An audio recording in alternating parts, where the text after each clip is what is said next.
DBK, Dat Boy Kalifa. Ay. Catch me in the fast lane, skirt, skirt. 230 on the dash, they ain't fucking with me. She wanna ride the wave, she a surfer. Got the burner on the side, tank never empty. The road that's ahead, I'm a murder. Make this life make sense, I need every penny. In the fast lane, Mopar, get a Hemi. In the fast lane, no cars fucking with me. Yo, DBK, Dat Boy Kalifa, and you are watching PolitiKan. What it do? So what's the deal, man? Tell me about yourself. Introduce yourself to the people. You already know, man. DBK, Dat Boy Kalifa. I'm a entrepreneur. I do it all. I'm a hip hop artist. I write my own music, man. I'm a photographer. I take my own pictures.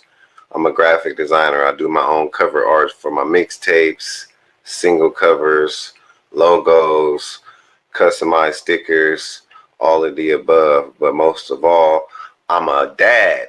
So that's about me, man. That's what I do. So what motivates you?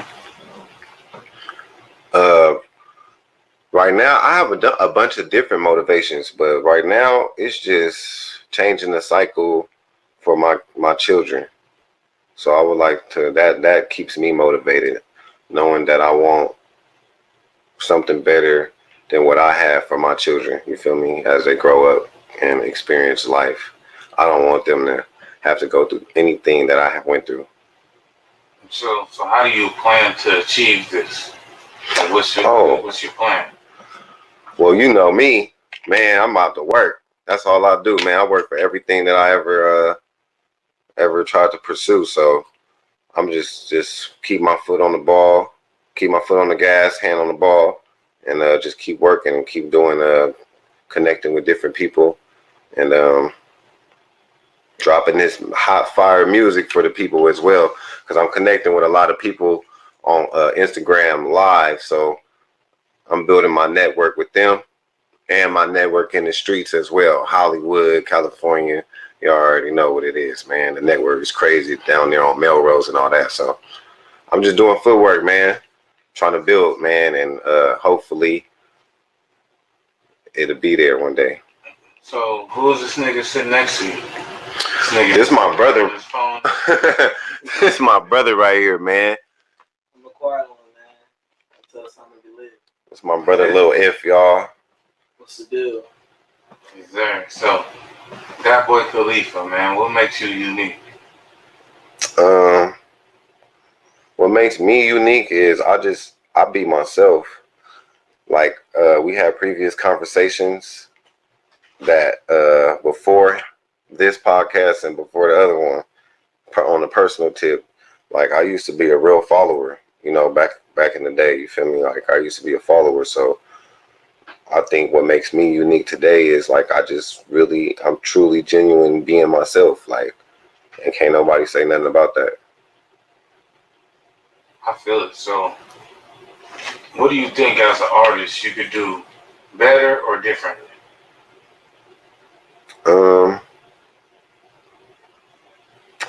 Well, there's always room for improvement. So I always think everything as an artist I can be better in. So I try to, but my priority thing is actually crafting my music and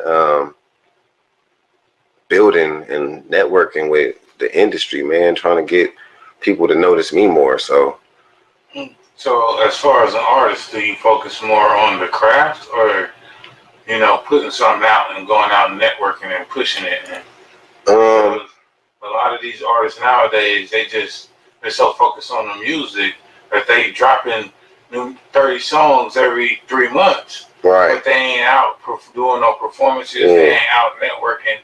They ain't out working the music that they drop. Right. So you drop 30 songs, but nobody's heard of them because you're not working these tracks. Right. So how do you go about it? Do you prefer to drop a project, you know, and go push it for the next 6 months, or are you constantly, you know, ready to drop new projects, you know, new material?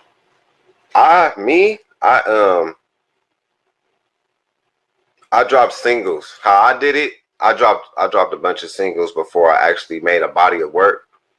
And even to this day, I still got pieces of the body of work that I haven't dropped. I dropped pieces of it, which is an EP. It was supposed to be a whole album, but I dropped it and cut it in half into an EP. So it's different type of strategies you can do as an artist to not what's the word? Like you can do different things instead of just wasting, because that's a waste when you dropping 30 songs and you really ain't got a body of work and you really not pushing it to a certain crowd or pushing the right network or putting the right promotion behind it. It's really a waste of music. You might as well hold on to that music. You feel me? And figure out what you're gonna do. If you're gonna invest, you're gonna make these couple of songs an album or an EP, or you just gonna push that one single and push that to the fullest. That's what I did. I dropped singles. I pushed those singles on Spotify. I got out there, did shows, you feel me? Shout out to Trap LA, got Digi scan cards, all that good stuff, you feel me, to help with my promotion. It's a bunch of different things you can do, man. So I do with singles first to build the momentum up. And then when you build the momentum up on them singles, people want to hear more. So then you drop an early project from an EP. So that's how I do it. So as an artist, what would you say is your greatest achievement so far? Just being consistent. That's the only thing. That's my greatest achievement. Like I've met plenty of celebrities.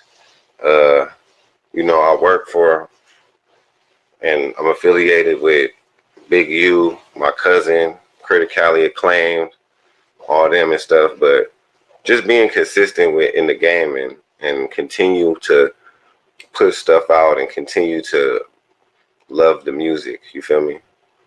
That's my biggest achievement, because a lot of people quit, and that's their biggest downfall. So then, how do you evaluate success? How do you deem what is a success in this market? Because to some artists, 1,000 streams is success, and to other artists, 50,000 streams is success. Yeah. So it's like, how do you evaluate success? That's a good question. Nobody's ever asked me that question. People's asked me, where do I value myself at? But they never asked me, how do I value success? That's a good question. And this is the first time I answer that question too. So before you asked me that question, I didn't even know. But now I know, because now I'm knowledgeable to the question that you asked me. But how I value success is what you contribute to the game and what you bring in and how many people you uplift and help, and you know who life you changed, you know. So that's how I feel successful. Like I don't go by numbers, even though I got them. I don't go by numbers, or I don't go by how many followers I got or nothing like that. I go by work ethic and how many people I can inspire. I feel that. So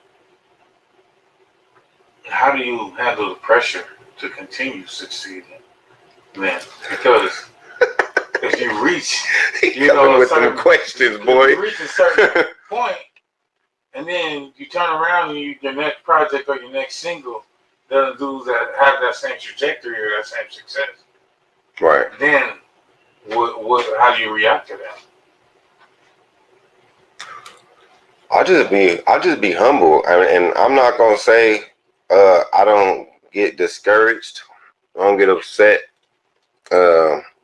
I'm human, so I do get upset and I do get discouraged when certain things don't go how I expect it to go, and that's the last thing you should do in this game, is have expectations from everybody else. You feel me? So I just dropped that. I stopped having expectations from everybody else, and I start putting my work ethic towards what I need to do. So that's how I do it. I get mad about it. I say what I say, rant, whatever, you know, be Karen, you feel me? And then after that, I use that as motivation to apply it to what I need to do. You feel me? Whether it's my music, raising my kids, shit, I was homeless at one point with my son, and my girl was pregnant, so I can understand pressure. I feel that, nigga. I was homeless too. We all been there. You know what I'm Yes, saying? sir. But it all depends on what you do from that moment on. You know what I'm saying? Once you hit the bottom, there's nowhere else to go. But so besides your kids and music, what else are you passionate about? Oh, I'm very passionate about my family. Um, I lost 2 siblings, 2010, 2013. So I take family very seriously, and like I said, changing the cycle in my whole family, not just my immediate, my whole family. You feel me? Is a big passion of mine. Like I want to be the Berry Gordy of this shit. You feel me? So yeah, my family is a big part of me right now. So why rap though? What makes Man, you want to be a rapper? Like with all the plays and with the internet and with you basically being able to niggas is going online playing Call of Duty and streaming it no, and for getting real. on. Niggas is online with their homeboys playing GTA and streaming it and getting on. Niggas is getting paid $50,000 to play 2K Oh God, and getting on. There's so many no cap. plays out here. No, for real. My Yeah. son trying to get on right now, So streaming. why did you choose rap or music as the play? I didn't really choose it. It's like I've been around hip hop my whole life, y'all. As you know, I was born in South Central, y'all. You know, raised in the Inland Empire. You feel me? So I've always been around the street life and hip hop. So it was just really like I fell into it, and the people that was around me, they were freestylers. Like one of my biggest inspirations is a dude that he's inspired by me today. His name is Young Brick. His name is Brick to God. And that nigga was the hottest rapper, bro. The hottest rapper out, nigga. And I just was like, shit, I wanted to do that shit. You feel me? So, and then right after that, I fell into, I went into the system. I went into prison, did my time, did my biz and all that shit. And what kept me off the yard and kept me elevated and on my mind and to get my time done is I was writing songs. Because right before I got in, right before I went to the pen, I was inspired. And I didn't let that inspiration leave. You feel me? So I sat on my bunk and I wrote songs. So when I got out, I was hitting the studio. You feel me? I did that for 2 years. So how long have you been rapping for? I've been rapping since 2007. Actually, like writing songs, poems, poetry, writing lyrics on paper. 2007. I recorded my first song in 2009. So question, people that you started with, are they still around?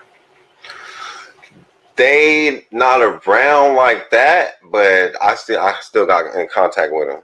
So they're still your homies, but Yeah. as far as like The dude I'm actually talking about, that's my nephew's dad. but as far as your career and as far as like working with them on a regular. No, it ain't like that no more. Nuh-uh. And it might be because of distance. You feel me? My boy, he live in Alaska now, and like I said, that is my nephew's dad, so I do talk to him. You feel me? But you know what it is when it's a work ethic. When somebody want to work with you, they work with you. Like how we here right now working. You feel me? They work with you. When somebody just want to talk about it and it sound good, they just gonna keep talking about it and it sounding good. So that's what it is. So how important to you is a solid team? Oh man, it's so important to me. I still ain't found one yet.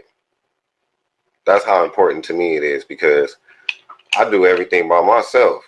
You feel me? Everything you see on social media that got Dat Boy Kalifa on it, I did that.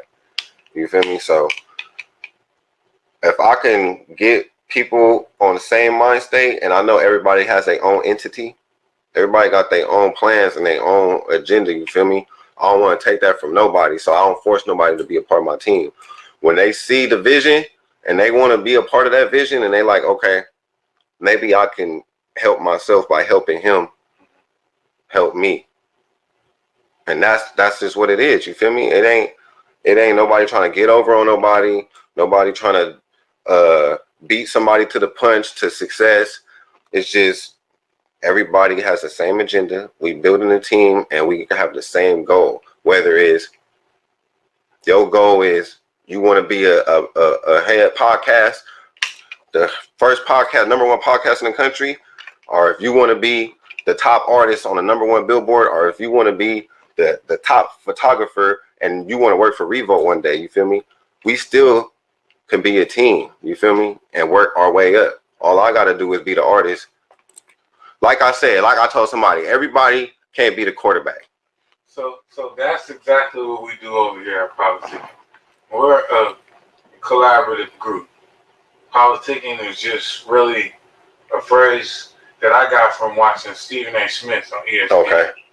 Yeah. I'm waking up and I'm seeing Stephen A. Smith argue with Skip Bayless, and I'm like, nigga, all this nigga doing is what we do on the block every day. Niggas wake up and they cross the street and holler out the OG and politic. Right. On hood politics, on what's going on in the world, on you getting game. You know what I'm saying? So niggas wonder like why niggas love hanging on the block. Because niggas is politicking on the block, and that's how you gonna get the game. Right. That's how you gonna get the come up. That's how you gonna find the resources. Yeah. If you ain't on the block politicking, then you out the loop and you don't receive this information. You don't really know nothing. So what I was doing was I wanted to amplify the voices, because niggas like us will be seen as street or hood and they shy away from us. So I wanted to provide a platform where you can see these hood niggas and see their intellect and see that niggas ain't on the shit that you think we own. Right. Niggas, everything ain't fucking drugs, hoes, and money. Facts. I respect that. You know what I'm saying? When it's the turn up, it's drug, hoes, and money. And you know what's funny? Somebody was on my live. Somebody was on my live the other day.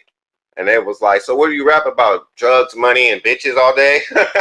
Like, they just stereotyped me right there. Like, it was crazy. That's crazy that you bring that up. So what we do is everybody is their own entity. Yeah. We only do partnership agreements, which are non-binding. And we like to work with as diverse of a group as possible. I'm a journalist. I used to work for a newspaper. I will run a blog. I do a podcast. Yes, sir. But when you see us out at a media conference, you got the publicist out there securing but this is her dream. This is what she wants to do. You got the cameraman out there, but this is his dream. That's what he wants. We got my boy Ronnie out there doing the interview, but this is his dream. Yeah. So once we get to an event, everybody is automatically in their element. Yeah. You know, so it's more just providing a venue or a platform for people to get their voices out, and That's also what it is. providing a venue and a platform for you to advance your career. Yeah. If I get a job, guess what? I may not do photography, but I sell photography. Yeah. And if I get a job, guess who I'm gonna hire? Somebody within my network. And that's what Nipsey was talking about. Exactly. He said, I integrated vertically, y'all niggas blew it. That's what All Money In was about. It was about everybody in the circle plays a team, a part. So if I gotta pay a nigga for the music video, I'm paying a nigga within the team, so the money never leaves the circle. That's real. And that's what All Money In, no money out. He giving you the game, like Nip the Great, R.I.P. He gave niggas the blueprint. So niggas really just gotta follow it. You know what I'm saying? It flew over a lot of people's head, man. For real. So, on the real. So everything you talking about is exactly what we do here. Yep. Is that everybody's their own entity, and we just trying to help each other along the ladder and collaborate as much as we can. Yep. You know what I'm saying? Because it's not about what you know. I like it. It's about who you know. For real. You out there networking, so you know. Yeah, exactly. On the real. That one person can get you in that door that you wasn't in before. Yes. One person. That's why you just got to keep at it. Don't settle for your, local shit.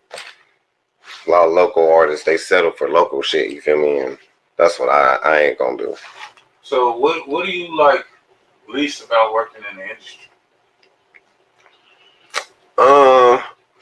I don't like that you have to know it's about who you know. They don't give a fuck about your talent. I hate that about the industry. Like, it's a certain few that really care about your talent, but majority don't give a fuck about your talent. It's like, my nigga, who brought you here? Who you with? Do they know you too? You feel me? So that's the only thing I don't like about the industry. Like, I wish like it was really like NWA days where they was really talent searching. I think that they fucked up the game because now you got to do all the work before you get to them. You got to make $1 million. You got to have a fan base. You got to have $1 million. You got to have everything. And then they hit you with the 360 deal and take a piece of everything that you do after they attach themselves to you. Right. So the game is in shambles. But yeah. niggas want that check. They want that advance. Me. So when it comes to you, you say you done everything yourself. You built this on the ground floor. I know you fucking with Unique Music and Big U in there. What is your plan to sign to a major? If a major came, would that be the play that you're looking for? Nah. I mean, if it was 100 million, maybe. But I need a record distribution deal. Record deal. Like, I don't need I need a label deal is what I meant to say. A label deal. I don't need no record deal. You feel me? Like, if you can't give me a label deal, you see, I just told you everything I do. I just value myself right there. Like, if you ask me, well, if we give you this label deal, where do you value yourself in a year? I just told you. I'm about to do this, and this. And I got the people that's going to help me to do it. You feel me? Now, so that's all I'm looking for is a label deal. Other than that, if I can't get that, I'm just independent. The labels, like you said, they don't care about your talent. They don't really care about you. They care about one thing. ROI. Return on investment. For real. How much money do we have to put in him to see the return that we're looking for? And that's why they want you to have it before you come. And if your numbers or goes into their algorithm and gives them the proposed trajectory that they're looking for, then you get signed. Right. It's not necessarily even about your talent, but it's definitely about who you know. Because I was listening to White 100 and Big U. They were on what podcast was that? They were on somebody $1 Million Worth of Game. Okay. And Gilly asked Wack how much it's gonna cost to break a new artist like he did Blueface. And he said, because I'm Wack 100, I could get it done for about $75,000. But for the person that don't got my resources, you don't need $500,000 to do what I do because I'm gonna get it for the low and I'm gonna get it because I'm me. Right. And so he's literally letting you know that, just like you were saying, the game is rigged. And if you ain't coming the door with a nigga like Wack 100, and you don't got $500,000 to do it yourself, you're stuck in this independent lane where you're just trying to figure it out. That sucks, but hey, that's the way they molded that shit. It's the way they molded the game. So how do you go about generating revenue off of your music? Hey, you talking about if I do sign like right now? No, right now. Right now, you know, I keep it all organic, man. I stream. Everybody streams. I get people to stream. I pass out my DigiCards. Promotion. You have to footwork to get the real numbers. You feel me? You can't play with it. Like, I do it on social media. You got a message from me this morning. That's what I do. Like, if you get a random message from me, say, hey, go like my comment, comment my post or whoop whoop whoop whoop, most likely has something to do with my music or anything. You feel me? That's just me engaging with my audience. You feel me? So that's what I do. I engage more, man. And right now, I can't even turn my phone off, but I got a nice little chump change, chump change from DistroKid. You feel me? That's who I'm with right now, DistroKid. So, and I don't know it all. I'm still learning too. So another thing about DistroKid is that niggas don't know that you can go start your own LLC, start your own label, register your label with ASCAP and BMI. On me. And cut out the fucking middleman. And cut out the middleman. So imagine if you did that, which is probably gonna cost you $1,000. I already did that. And then you cut out that middleman. Imagine with 100%. You know, we did that with my photography, my film shit. The Winning Team. You know where I post all my footage and film and all this shit. We did that with Winning Team. I got the LLC and all that shit. You feel me? But the only thing is just on my label. You feel me? My label is with my guy I told you about, Shooting Stars Entertainment. So I'm just waiting on him. I'm waiting on him, nigga. We can go sign papers and do all that good shit. I got the other platform where I can make a label through DistroKid. You feel me? Where I can even put an artist if I wanted to sign him to my shit. You feel me? And put him as an artist under my DistroKid through Shooting Stars Entertainment. I could do that right now because I got that platform. But I don't own Shooting Stars. I'm just an artist from Shooting Stars. Like I co-found for sure. But my nigga, that's that nigga shit. That's why I own the Winning Team. But so, yeah, that's a smart ass move right there with DistroKid. On me. For real. That's all they did. And with digital, that's all they're doing. Digital. It reminds me of Koch Records. You remember Koch Records? Mm-hmm. And Lil Wayne went over there with Cash Money. And they had Juvenile and everybody, right? C's went over there. And everybody went over there. And Fat Joe and Terror Squad went over there. And all they did was they was taking 10% of distribution sales. Doing distro deals with the artists. So now people like Cash Money's was leaving Universal, went and signed with Koch for distribution, and basically ran independently. And that's what they did that whole "we taking over." Yeah. That's what they was talking about. And everybody that was on that song was signed to Koch. For real, huh? That's crazy. Ace Hood, all them? Yes. Wow. Because Ace Hood was signed to Khaled, which comes from Terror Squad, which comes from Fat Joe. Yeah. That's crazy. And so them niggas literally pulled a play, started fucking with Koch, and was getting their money laughing at the industry. Like, nigga, we done figured out a whole new play. That's wild. And that's why them niggas circled around and came with this 360 deal shit. And changed the whole game. Changed the whole shit up on them. You gotta read Dame Dash book, Culture Vulture. And he talks about Leor Cohen, which is one of Jay-Z's right-hand man. Right. He was running Rock Nation. He was running fucking Def Jam. He was president of Def Jam at one point. Leor Cohen, man. He's Dame Dash airing I'm gonna check that shit out. Culture Vulture. And he talks about how Leor is kind of one of Y'all hear that? the main niggas that started this 360 deal shit and fucked up the game. That's crazy. You know what I'm saying? So niggas was on fucked everybody up. The niggas was on Dame Dash, but and say that he fucked up from leaving Jay-Z. And we all know Jay-Z as the GOAT as far as the businessman coming from the hip hop community. But everybody can't go everywhere. No. You know what I'm saying? That's one thing that's why I asked you about your crew that you started with. Are they still around? Because they could be. I started a podcast out in my living room, smoking and drinking, yelling and screaming, talking shit with the homies.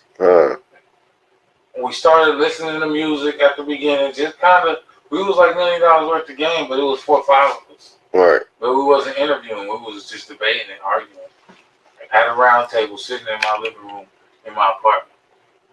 I said, look, nigga, podcast gonna be the future. Let's No, get this for real. studio. Got a studio in downtown San Bernardino. Within the first 3 months of the studio, it was down to 2 niggas. Within the next 3 months after that, I was in the whole compound by myself. Damn. This is when I reached out to niggas on the internet and ran into Ronnie. And Ronnie been my right-hand man since. But everybody that I started this shit with, they still around, but they ain't involved. Right. You know what I'm saying? So it's definitely, when they say everybody can't go, On everything. everybody can't go. Yeah, because that just means they ain't got the work ethic, or they ain't got the energy, or it's something why they can't go. Mm-hmm. But I'm here. I feel you. So you got your own. You gotta stay on your shit no matter what. Stay on your You know shit. what I'm saying? That's a cool little story right there. For real. Yeah. Cause that shit is real as fuck. Yeah, that shit is real, nigga. That nigga said he was the only nigga in the compound. Nigga, 3 So you met Ronnie on the internet? on Facebook. Damn, that's crazy. I put out a post and say, nigga, I got a whole studio. Who wanna work? Who wanna work, huh? I wish I would have seen that shit. Ronnie was one of the only niggas that responded. 2 other niggas responded, but then when it comes to the meetup, they flaked. Right. Hell yeah. And Ronnie came with a whole team. And out of that team, he the only nigga really around still.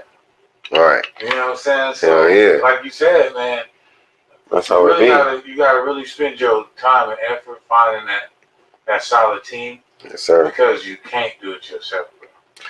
You can't. You feel me? And it's overwhelming. So, and by me saying that I do all my shit by myself, I'm not bragging or none of that shit. This shit is tiring. I need a team. I need somebody to do my cover art. I need somebody to take my pictures while I'm out.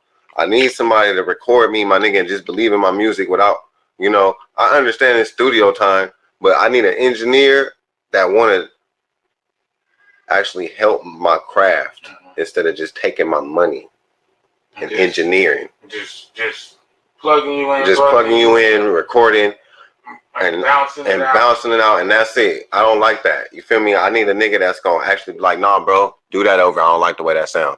Nah, bro, you're cracking on your voice, bro. Drink some water. Do it over, bro. Do it over. It don't sound good. Do it over. No, you slipped. You're slurring on that word, bro. You didn't say that word right. I need that. I need that type of pressure where I'll be like, all right, nigga, I'm gonna do it right now. Fuck. You feel me? That's the nigga that care about your craft, my nigga. A nigga not just gonna place a record and let you do it, because you your worst critic anyway with whatever you do anyway. So you always gonna be like, damn, do that sound good? Do that sound good? But you always need second and third opinions, and that's what I need. I need an engineer that's gonna push me and be like, nigga, no. Even the cameraman, nah, bro, we about to do that takeover. You tripped. You almost fell right there. You didn't see that? You feel me? I need that. So that's what it's about, man. Because that's how I'm going to do it, nigga. You feel me? When I take a nigga photos, nah, bro, stand this way. Get in this angle, my nigga. Stand like this, bro. I got you. You feel me? Like, I'm not going to just snap your shit, bro, and make you stand any type of way. I'm going to let you know. And then now when I give you your phone, all your pictures blurry. That's whack. I don't do that.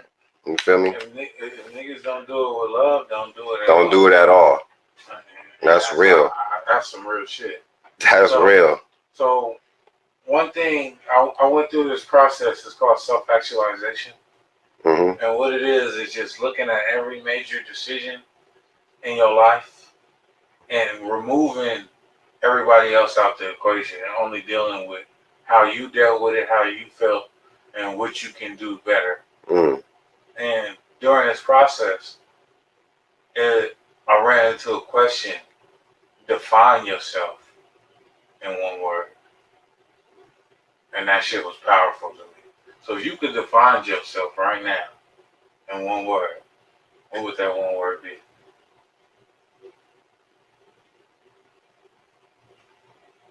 I'm Kalifa. Kalifa means holy in African. So I just feel like everything that I do, from the point where I said I'm gonna be me, and I remember I told you I used to be a follower.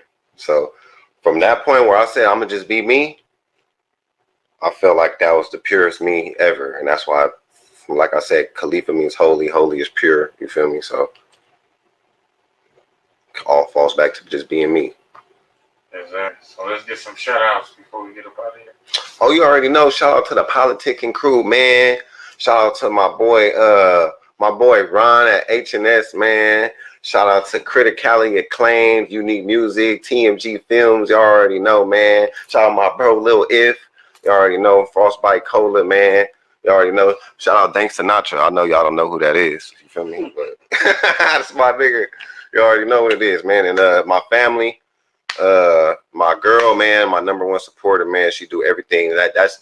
It's always a great woman behind the man that's doing the thing, man. I'm telling you. So my girl, she's one of the reasons why y'all see this magnificent person right here. You feel me? All swagged out and fresh and always on top. She part of that reason. So shout out my girl, man. Y'all already know what it is. Yes, sir. I mean, I just got married, so I know. I wouldn't have none of this shit. Congratulations. You know what I'm saying? Without her, man.